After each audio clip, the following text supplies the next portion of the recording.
네.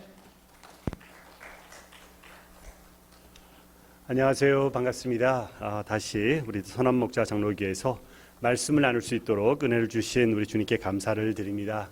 오늘 예배를 통해서 하나님께서 저희들에게 꼭 필요한 그 말씀, 그 은혜를 같이 나눌 수 있는 그런 시간이 되고, 또 그것을 통해서 저희 삶 가운데 구체적으로 또 적용하면서 열매를 맺는 그러한 예배 시간이 될 수 있기를 기도드립니다.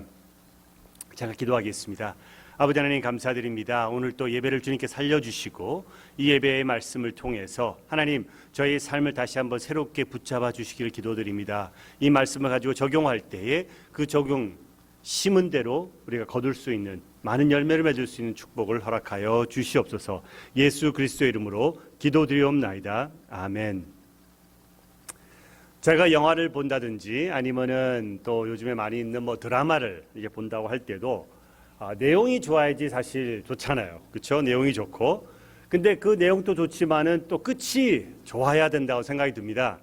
어떻게 보면은 그 끝에 있어서는 반전이 있을 수가 있겠죠. 우리가 생각했던 것과 달리 어떠한 다른 흐름으로 나갈 수도 있겠지만은, 그러나 그 반전이 있다 할지라도 예를 들어서 나쁜 악당이 죽든지 아니면 잡히다든지 주인공이 다치지만은 아슬아슬하게 그래도 살면서 정의가 이기고 악이 패하는 그런 마무리를 저희가 어떻게 보면은 보기를 원하고 또 접하기를 원합니다. 기대하고 있죠.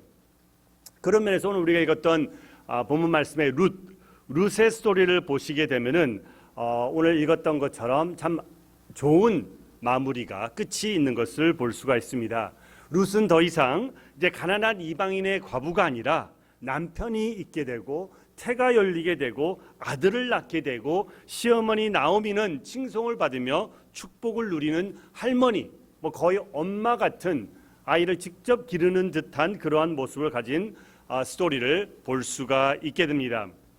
그러나 기억하실지는 모르겠지만, 제가 볼 때 다 하시라고 생각하지만은 룻기의 그 시작은 그리 기쁘지 않았고 좋지 않았었습니다.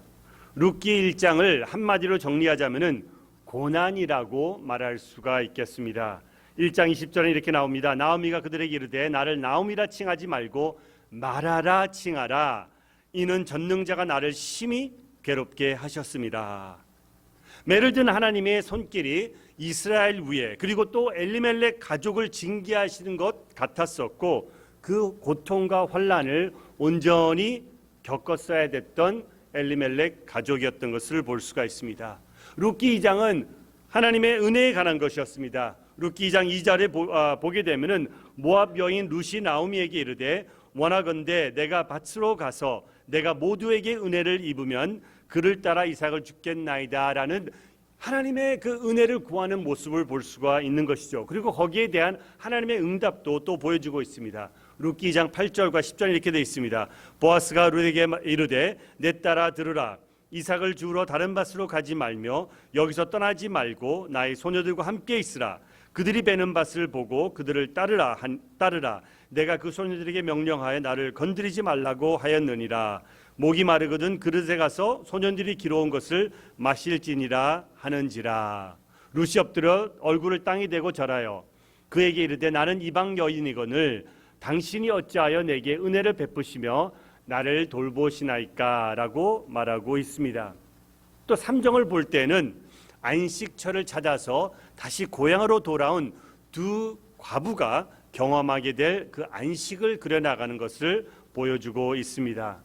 3장 1절에는 이렇게 말하고 있습니다. 시어머니 나오미가 룻에게 말하였다. 애야, 내가 행복하게 살만한 안락한 가정을 내가 찾아보아야 하겠다라는 말을 하고, 그리고 마지막 4장은 어떻게 되냐면은 찬양이라고 정리할 수가 있겠습니다. 고통으로 시작한 그 스토리가 기쁨의 찬송으로 마치는 것이죠. 그래서 룻 4장 14절에는 이렇게 말하고 있습니다. 그러자 이웃 여인들이 나오미에게 말하였다. 주님께 찬양을 드립니다. 주님께서는 오늘 이 집에 자손을 주셔서 대가 끊어지지 않게 하셨습니다. 그의 이름이 이스라엘에서 늘 기려지기를 바랍니다 라고 말하고 있는 것을 볼 수가 있습니다. 즉 룻기는 고난으로부터 찬송으로 이어지는 그 여정이라고 일컬을 수 있다는 것입니다. 다시 말씀드려서 1장은 슬픔의 눈물로 시작되어 기쁨의 눈물로 4장은 마무리하고 있습니다. 기근으로 인해서 한 가족이 이방 땅에서 방황하고 있지만은 이제는 풍부함 가운데 회복된 가족을 볼 수 있습니다. 벌을 받는 듯한 그러한 분위기를 내포하는 1장과는 달리 4장에는 생명력이 넘치는 그러한 회복된 가정을 볼 수 있습니다. 가장이라든지 아들들이 죽어나가는 그러한 장례식을 1장에서는 보았다고 하면은 4장은 결혼식과 새 생명이 태어나는 것을 볼 수 있겠습니다. 그리고 무엇보다도 더 1장에 나타난 이름들은 들어보지도 못했던 그러한 말론이라든지 기론이라든지 그런 소위 무명의 이름들이었다고 그러면은 4장의 이름들은 길이길이 남을 유명인들, 보아스라든지 다윗이라든지 적혀 있지는 않지만 의미하고 있는 예수님의 이름이 등장하는 것을 볼 수 있습니다. 룻이 여기까지 올 수 있게 되었던 것은 정말 룻은 인생에서 제일 중요한 결정을 지음으로 인해서 여기까지 올 수 있게 되었던 것입니다. 그 어려웠던 그 고난의 1장 가운데에서 룻은 1장 16절에 이렇게 말하고 있습니다. 그러나 룻이 대답하였다. 나더러 어머님 곁을 떠나라거나 어머님을 뒤따르지 말고 돌아가라는 강요하지 마십시오. 어머님이 가시는 곳에 나도 가고 어머님이 머무르시는 곳에 나도 머무르겠습니다. 어머님의 결례가 내 결례이고 어머님의 하나님이 내 하나님입니다 라는 고백을 하였던 것을 볼 수가 있습니다. 그러니까 여호수아 앞에서 고백한 그 라합이라든지 이스라엘 백성을 따라서 그 애굽을 떠났던 애굽 사람들도 마찬가지로 하나님을 믿기로 신뢰하고 하나님 앞에서 결단을 내리는 그 결단을 통해서 하나님께서 그들의 삶 가운데 역사하셨던 것을 볼 수가 있다는 것입니다. 그래서 이 저자는 이것을 좀 더 강조하기 위해서 룻이 고백한 그것만이 아니라 보아스의 입술을 통해 갖고 또 그 부분을 확인시켜주고 있는 것을 볼 수가 있는 것입니다. 룻 2장 12절을 보게 되면 이렇게 되어 있습니다. 대기한 일은, 즉 룻을 말하는 것이죠. 주님께서 갚아주실 것이요 이제 대개 주 이스라엘의 하나님 날개 밑으로 보호를 받으러 왔으니 그분께서 대개에게 넉넉히 갚아주실 것이요. 즉 룻 당신이 하나님 아래, 하나님의 그 보호 아래 머물기를 원하고 작정하였기에 이제는 하나님께서 너를 아니면 당신을 책임지실 것이다 라는 그 고백을 우리가 볼 수 있다는 것입니다. 바로 이 결단이 어떻게 보면 룻의 축복의 근원이었다고 말할 수가 있겠습니다. 물론 저희가 아는 그 하나님의 큰 뜻과 맥락 안에서는 하나님의 은혜로 그를 계속해서 불러주시고 하나님의 은혜로 룻이 정말 엘리멜렉의 가정에 시집을 갈 수 있게 하였고 좋은 시어머니 나오미를 만날 수 있게 하였고 그 나오미의 엘리멜렉의 그 가정의 신앙과 믿음을 통해서 하나님을 알게 됐다고 하나님의 은혜였다는 걸 저희가 알고 있지만은 또한 우리 인간의 입장에서 바라볼 때는 그러한 결단과 결정을 내렸던 룻이었다는 것을 또 볼 수가 있는 것입니다. 그래서 이런 축복의 근원으로 인해서 남편과 자식과 부를 경험할 수 있는 룻을 발견하게 되는 것입니다. 그 당시 여자는 명함도 내밀 수 없었던 그런 상황 가운데 예수님의 족보를 적은 마태복음 1장에도 등장하는 것을 볼 수가 있어요. 그리고 무엇보다도 더 중요한 것은 이방이었음에도 불구하고 생명을 좌지우지하시는 천국의 열쇠를 쥐고 있는 하나님을 알 수가 있는 그러한 경험을 하게 되었다는 것입니다. 오늘 예배를 드리고 계신 우리 산안목자 장로교회 성도님 한 분 한 분은 바로 이러한 결단을 인생을 살아오시면서 언젠가 내리셨다는 것을 확신합니다. 아멘. 그렇기 때문에 여러분들께서 여기서 오늘 예배를 드리고 있다고 저는 생각을 합니다. 그것이 1장이었던 2장이었던 인생이 언제였는지는 저희는 알 수 없으나 그러나 어느 순간에 하나님 앞에서 하나님 제가 하나님만 따르겠습니다. 주님을 따르겠습니다. 주님 결단하겠습니다라는 그런 마음, 고백, 간증이 있었음으로 인해서 여기까지 올 수가 있게 됐다는 것을 말하고 있습니다. 그리고 지난 수십 년간 인생을 사시면서 그 중요한 결단을 통해서 오늘 지금 이 시간에도 주님을 찬양하며 예배드리며 하루하루의 인생을 좀 더 주님께서 원하고 바라는 그 방법대로 살아가기를 원하는 것이 바로 여러분들의 고백이자 여러분들의 삶이라고, 나오미의 삶과 비슷한 그러한 삶을 살아가고 있다고 확신합니다. 때론 저희가 식당이라든지 호텔에 어떤 예약을 걸어놓고 찾아갔더니 예약이 안 돼 있어 자리나 또 아니면 방을 주지 않는 그러한 경험들을 간혹 할 수가 있습니다. bummer. 아니, 나 예약을 했는데 왜 내 테이블이 마련되어 있지 않지? 예약을 분명히 했는데 왜 투숙할 방이 없습니까? 라고 따지고 하지만은 없습니다. 꽉 찼습니다. 테이블이 전혀 없는 걸 보지 않습니까? 죄송합니다. 라고 말하면은 화가 나고 울분이 나고 어떻게 되겠지만은 어쩔 수가 없잖아요. 이미 투숙한 사람을 쫓아낼 수도 없고 식사를 하고 있는 덱을 움직이게 하고 내가 그 자리에 앉을 수 있는 상황은 아닌 것입니다. 직원의 실수일 수도 있겠고 컴퓨터 에러일 수 있겠고, 그러나 세상에는 그런 일들이 일어날 수 있습니다. 그러나 우리의 구원에 있어서는, 그러나 하나님께서 우리의 이름들을 생명북에 적으실 때에는 그러한 에러라든지 그러한 글리치라든지 그러한 실수가 일어나지 않는다는 것입니다. 로마서 10장 9절에는 이렇게 되어 있습니다. 당신이 만일 예수는 주님이라고 입으로 고백하고 하나님께서 그를 죽은 사람들 가운데서 살리신 것을 마음으로 믿으면 구원을 얻을 것입니다. 10절에 사람은 마음으로 믿어서 의에 이르고 입으로 고백해서 구원에 이르게 됩니다. 아멘. 될까요가 아니죠. 되기를 바랍니다가 아니죠. 됩니다라고 말하고 있는 것입니다. 의심할 필요가 없다는 것이죠. 그래서 요한일서 5장 13절에는 이렇게 말하고 있습니다. 요한복음 5장 13절에는 나는 하나님의 아들의 이름을 믿는 사람인들 여러분들에게 이 글을 씁니다. 그것은 뭐예요? 뭐를 쓰냐고요? 여러분들이 영원한 생명을 가지고 있다는 것을 알게 하려는 것입니다. 다시 한번 확인하는 것은 무엇이냐면은 여러분들께서 영생을 갖고 정말로 우리가 때가 되어 하나님께서 우리를 부르실 때에 하나님 앞에서 하나님의 그 나라에 영원히 거할 것을 성경은 저희들에게 확인시켜주고 있는 것이죠. 아이고 실수했네, 방이 없는데요, 죄송합니다, 이게 아니라 확실함 가운데 저희는 나아갈 수 있다는 것입니다. 여러분들의 인생에 지금 어디에서 어디까지 와 있는지는 저는 개인적으로는 잘 알지 못합니다. 나이를 말씀드리고 있는 것은 아닙니다. 우리의 하나님께서 주시는 그 신앙의 여정을 말씀드리고 있는 것입니다. 1장일 수도 있겠고 2장일 수도 있겠고 3장일 수도 있겠고 4장일 수도 있겠습니다.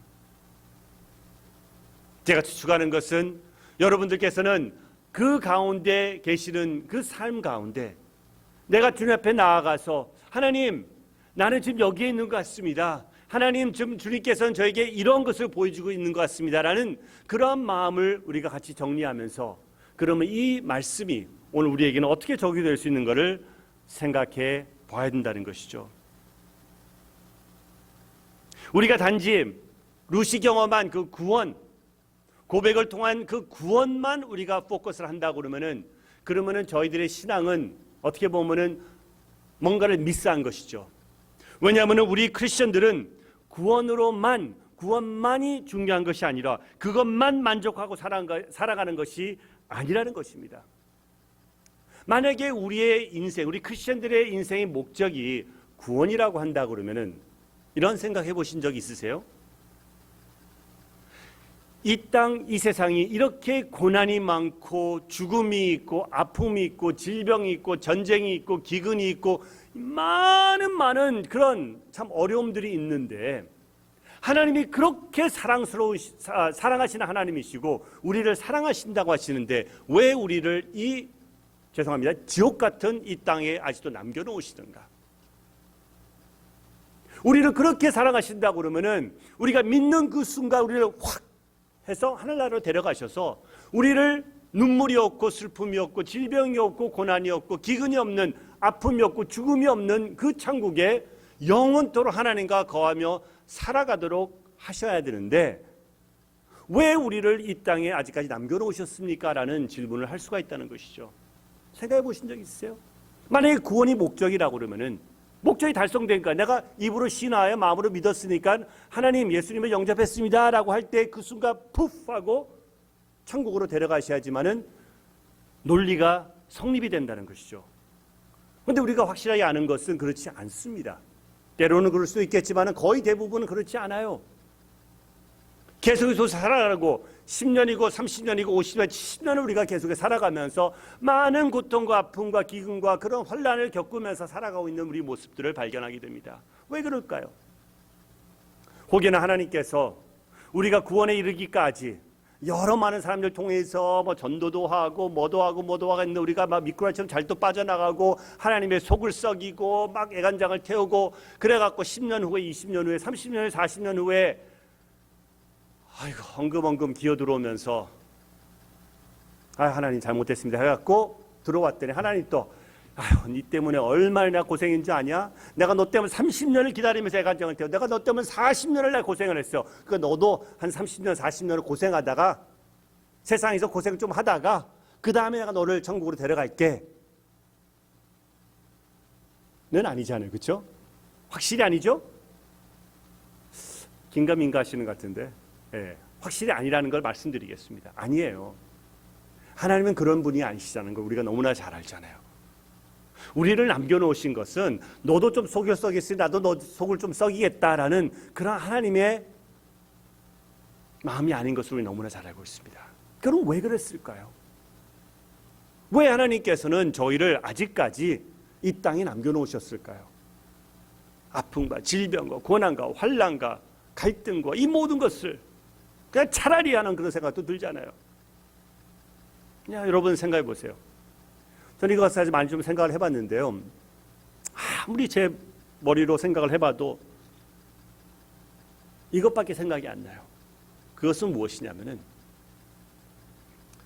우리는 이렇게 힘들고 아프고 어려울 때에 하나님 앞에 나아가잖아요. 철학기도 오고 새벽기도 나오고 주님 앞에 울부짖으며 간구하고 뭐 예배당에서이든 내 집안에 있는 골방에서이든 뭐 수시로 왔다 갔다 운전하면서도 주님 함께 해주시면서 그것을 갖고 주님 앞에 이렇게 던질 때, 기도할 때에 우리 주님께 성령의 역사를 통해서 우리의 마음을 이렇게 시원하게 해주시고 그 부담과 아픔을 어떻게 보면 덜어주시고 회복시켜 주시고 응답해 주시고 극복할 수 있도록 은혜를 주시고 다른 사람들을 붙여주셔서 좀 위로를 받을 수 있게 해주시고 그러한 우리 성령의 역사가 나죠. 아멘? 그러니까 우리가 기도하고 주 앞에 나아가는 거 아니에요. 그렇죠? 그리고 설상 우리가 인간이기 때문에 뭐 그 과정을 우리가 감당하지 못하고 우리 육신이 fail해서 죽을 수도 있습니다. 때가 되어서 우리가 하늘나라로 갈 수도 있습니다. 그 갈등이 풀리지 않을 수도 있어요. 그러나 우리가 확신하는 것은 그럼에도 불구하고 그 과정을 마무리하면서 우리가 하늘나라를 갔을 때 우리는 영원히 우리 주님과 더불어 기뻐함 가운데 살아가는 것을 우리는 확신하죠? 아멘? 그럼 뭐예요? 우리는 이 인생을 살아가면서 어렵고 힘들고 환난 가운데 살아간다 할지라도 도우시는 성령님의 역사가 있으시기 때문에 그래서 저희는 그것을 능히 감당할 수 있는 힘이 있고 은혜가 있고 가능성이 있는 거예요. 그리고 죽는다 할지라도 또 하나님과 더불어 영원히 함께 하시는. 그러니까 우리는 윈윈이에요. 저희는 질 수가 없어요. 이 땅에 있을 어려울 때라도 그 후라도 우리는 윈윈이라는 것입니다. 그런데 여러분 생각해 보세요. 우리 주위에 있는 아직까지 주님의 은혜를 알지 못하는 사람은 아직까지 예수 그리스도를 입으로 시인하고 마음으로 믿어 고백하지 못하는 그 영혼들은 어떻게 살아가겠습니까? 이렇게 힘들고 어려운 이 인생, 이 삶을 하루하루 고뇌하면서 나 혼자 싸워나가려고 하는 아무도 도와주는 사람이 없고 아무도 힘이 될 수 없는 그러한 상황. 물론 성령님은 계속해서 역사하시고 계시지만은 그들이 모르는 거고 못 깨닫는 것이지만은, 그러나 어쨌든 저들이 생각할 때는 자기 홀로예요. 나 홀로 이 세상을 살아가야 되겠다는 그 어깨에 무거운 그 짐을 거너쥐고 그냥 하루하루 살아가는 거예요. 에이 하고 난 죽고 싶다고 그래갖고 그냥 내가 삶을 끝내고 싶어도 미래가 보장이 안 돼 있고 미래가 어떤지를 모르기 때문에 너무나 겁이 나고 두렵고 이거 어떡할, 살지도 못하고 죽지도 못하고 살지도 못하고 죽지도 못하는 그러한 삶 가운데 스떡되어서 살아가고 있는 것이 우리 주위에 있는 예수를 모르는 그 사람들의 삶이라는 것입니다. I wonder, 저는 생각합니다. 혹여나 하나님께서 우리를 아직까지 이 땅에 남겨놓으신 것은 나를 통해서 아직까지 하나님께서 하시고자 하는 그 일 때문에 나를 남겨놓으신 것이 아닌지를 생각해 본다는 것이죠.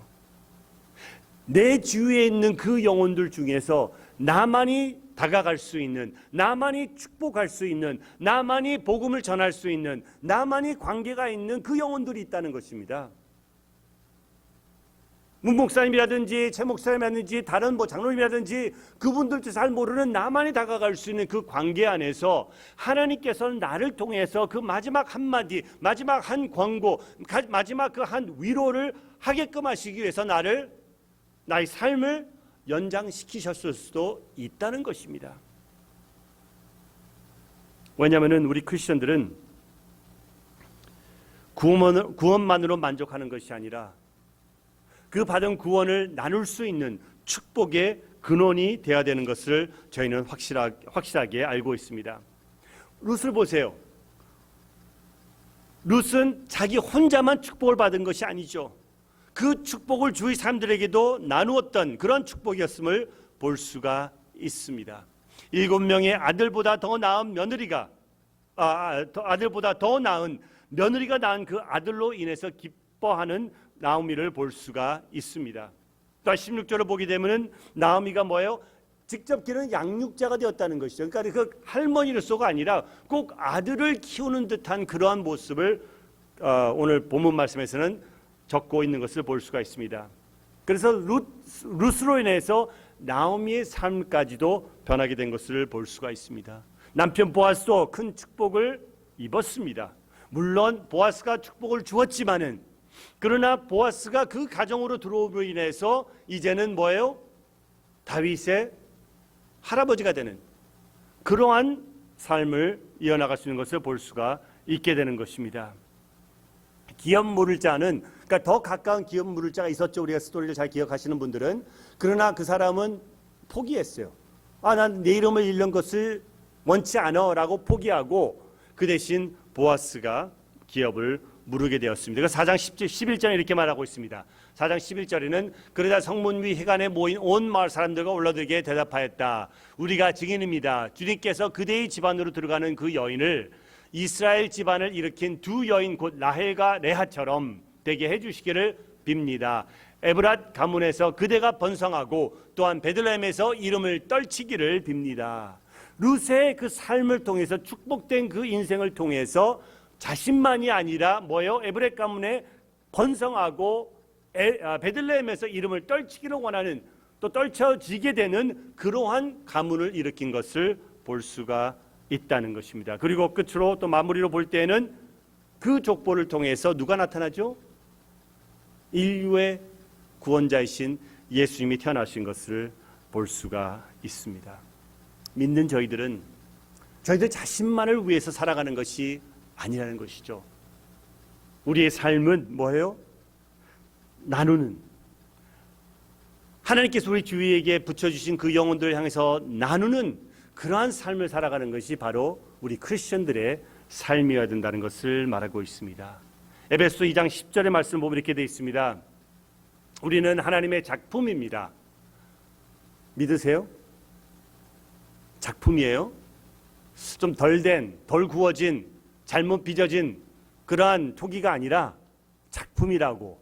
어떤 번역은 저 단어 작품을 명작이라고, 명작품이라고도 말하고 있어요. masterpiece, 걸작품. 선한 일을 하기 위해 하시려고 하나님께서 그리스도 예수 안에서 우리를 만드셨습니다. 하나님께서 이렇게 우리 미리 준비하신 것은 우리가 선한 일을 하며 살아가게 하시는 것입니다. 그 선한 일은 단순히 그냥 좀 배부른 사람에게 음식을 나눠주고 하는 그 정도의 선한 일만이 아니라 궁극적으로 최종적으로 제일 선한 일은 영원함을 알 수 있는 그리스도의 복음을 같이 나누는 것이 선한 일이라고 말할 수가 있는 것이죠. 왜? 단순히 우리가 음식을 주고 뭐 나눠주고 그 사람이 좀 더 편하게 살아간다 할지라도 영원히 죽을 수밖에 없다고 그러면은 우리가 정작 도와준 건 아니라는 것이죠. 그러한 어떠한 뭐 나눔과 뭐 음식과 뭐 직장을 잡아주고 뭐 여러 가지가 있겠지만은 그것과 더불어 그 안에 중심되게 제일 우선적으로 전달되어야 되는 부분은 어떻게 하면은 하나님 앞으로 나아갈 수 있는가를 우리가 제시해주고 방법을 제시해주고 그들을 하나님을 찾을 수 있도록 아니면 하나님이 저들을 찾아가는 그 과정에 내어줄 수 있는 그러한 과정으로 나아가게 저희가 도와줘야 된다는 것이죠. 우리가 잘 아는 이 2장 10절 말씀은 사실 8절 9절 말씀은 더 잘 알잖아요. 8절 9절 말씀은 뭐예요? 우리가 믿음으로 말미암아 은혜로 구원을 받았다고 돼 있는 것이죠. 2장 8절 9절 말씀 우리가 외우고 암송하잖아요. 그러면 왜 우리를 믿음으로 말미암아 하나님의 은혜로 구원하셨는가? 구원하신 이유는 우리가 걸작품이기 때문에. 그리고 그 걸작품으로서 우리는 뭐예요? 선한 일을 하기 위해 만들어진 걸작품이라고 성경은 말하고 있다는 것이죠. 그러면 그 걸작품에 걸맞는 인생, 걸맞는 행동, 걸맞는 삶은 어떠한 것이냐면은 바로 그 선한 일, 축복된 은혜된 나눔의 삶을 살아갈 때에 우리는 하나님께서 진정 우리를 통해서 하시기를 원하시는 그 일들을 감당할 수 있다는 것입니다. 여러분들이 주위에 있는 사람들에게 어떠한 축복의 근원이 되고 은혜를 나누는 은혜의 통로가 되고 계시는지요? 혹여나 아직까지 여러분들의 삶 가운데, 여러분들의 가족 가운데, 여러분들의 친척들 가운데, 여러분들의 자녀라든지 배우자라든지 아니면은 참 우리 친척 가운데 아직까지 주 예수 그리스도를 알지 못하고 천국의 열쇠를 쥐고 있는 예수님을 믿지 않는 그런 영혼들이 있다고 하면은 아직까지 할 일이 있어요. 여러분들이 아직까지 하셔야 될 그 일이 주님 앞에 있다는 것입니다. 물론 우리가 강제로 믿게 할 수는 없어요. 그냥 막 푸시한다고 해서 나가 알아서 예수님 믿을게 이렇게 될 수 있는 것은 우리가 아니라는 것을 너무나 잘 알고 있습니다. 그러나 아직까지도 저들은 우리의 기도가 필요한 것이고 아직까지도 저들은 우리의 어떤 그 인도라든지 좀 뭐 어떻게 보면은 섬김이라든지 그런 것들이 필요하다는 것이죠. 그래서 아직까지 우리들을 남겨놓으시고 계속해서 그들과 관계를 맺으면서 저들에게 축복과 은혜를 나누는 그러한 방법을 모색하는 그러한 저희들의 삶이 있다는 것을 알 수가 있습니다. 내 생애에는 저들이 아직까지 구원을 받지 않을 수 있게 해서 하나님이 하시는 것이기 때문에 어떤지 잘 모르겠지만 그러나 적어도 내가 하는 어떤 그 행동을 통해서 내가 지금 살아있는 지금 20년, 30년, 50년 아니면 10년, 1년 상관없이 그 기간 동안에 적어도 내가 다가가는 그 영혼들이 나로 인해서 하나님과 더 멀어진다기보다는 조금이라도 더 가까워지게 하는 것이 바로 우리가 해야 될 바로 그 일이라는 거예요. 윽박 지르고 뭐 관계를 막 이렇게 막 한다고 해서 터프하게 한다고 해서 예수를 믿는 것이 아니고 우리가 유언이라든지 뭐 리빙 트러스트라든지 우리의 경제적인 어떤 상속 이런 것들은 다 정리했다고 하지만은 정작 제일 중요한 이 영적인 상황에 대해서 속수무책한 것이라고 그러면 아직까지 덜 준비된 덜 정리된 그런 일들이 남아있다는 것이죠. 그렇기 때문에 우리가 아직까지 여기서 그날을 기리면서 주님께서 우리에게 말씀해 주시는 그 문제들을 하나씩 해결해 나가고 정리해 나가면서 우리 주위 이웃들에게, 우리 가족들에게 축복의 통로가 될 수 있기를 바랍니다.